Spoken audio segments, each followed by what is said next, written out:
pernah ngalamin hal seperti ini? Atau mungkin justru tanpa sadar pernah melakukannya? Tenang, di era digital seperti sekarang ini, hampir semua orang pasti pernah berada di kedua sisi itu. Dunia digital itu ibarat pasar, seru tapi penuh dengan jebakan etika yang tak terlihat. Yuk belajar navigasinya bersama, biar aktivitas online kita nggak berujung pada penyesalan.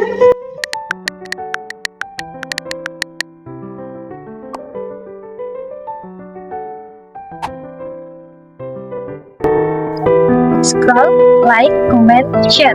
Gampang banget ya. Tapi di balik jempol kita, di setiap tekanannya ada konsekuensi yang sering kita lupakan. Sudah etiskah cara kita bermedia sosial selama ini? Di tengah pesatnya perkembangan teknologi, interaksi manusia pun juga ikut bertransformasi. Seiring dengan hal ini, dunia digital juga menjadi arena baru untuk perilaku yang merugikan, seperti cyberbullying. Inilah yang dinamakan dengan cyberbullying. Apa sih sebenarnya?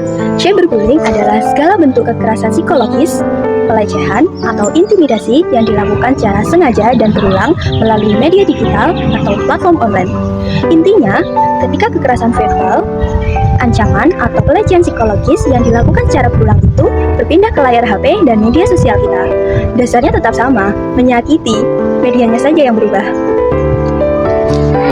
Kira-kira kenapa ya di Indonesia masih ada cyberbullying? Yang pertama adalah soal empati.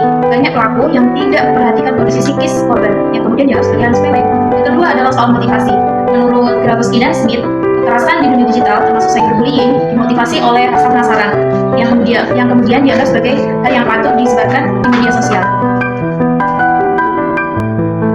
Lalu, bagaimana bisa orang melakukan itu dengan mudah? Nah, teori space transition punya jawabannya. Teori ini menjelaskan bahwa adanya dunia maya yang membuat orang merasa bebas bertransformasi. Faktor anonimitas dan tidak adanya tatapan langsung seolah memberi izin dan rasa aman palsu untuk melampiaskan sisi gelap yang ditahan di dunia nyata. Inilah mekanisme yang dapat memicu dan mempermudah cyberbullying. Padahal dampaknya sangatlah serius. Korban dapat mengalami stres, kecemasan, depresi, menarik diri dari lingkungan sosial, dan mengalami penurunan konsentrasi. Bahkan dampak emosional yang berkelanjutan bisa berujung pada masalah kesehatan fisik seperti insomnia dan gangguan makan. Hal tersebut sangatlah menyeramkan dan harus menjadi pengingat. Maka dari itu perlu bagi kita semua untuk bertindak dalam mengakhiri cyberbullying. Nah, sebenarnya semua masalah ini bisa kita cegah jika kita paham dan menerapkan etika dalam teknologi dan informasi. Etika ini adalah sebagai pedoman dasar kita di dunia digital.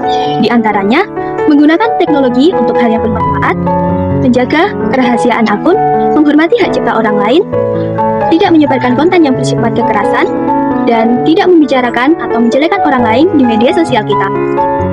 Jika kita renungkan kembali, prinsip-prinsip ini bukan hanya sekedar aturan, tapi benteng yang melindungi diri kita. Bayangkan, kalau prinsip-prinsip tadi, prinsip tidak menyebarkan sesuatu yang buruk, dan prinsip tidak menjelekkan orang lain ini hilang. Itulah yang menjadi awal dari cyberbullying. Bagaimana?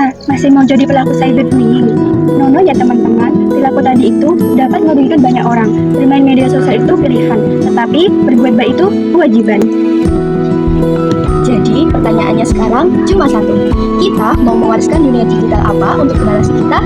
Yang penuh dengan rasa takut dan duka, atau yang dipenuhi dengan dukungan dan kemanusiaan? Ingat, di balik jempol kita ada kekuatan. Maka pilihlah untuk menggunakan kekuatan itu dengan bijak. Yuk, pilih preferensi media sosial yang positif mulai dari akun kita sendiri. Pilih untuk support, bukan membuli. Pilih untuk laporkan, bukan diam. Dan pilih untuk berhenti sebelum menyakiti. Mari bersama-sama kita rawat ruang digital ini dan stop cyberbullying. Think before you click, karena di balik layar ada manusia.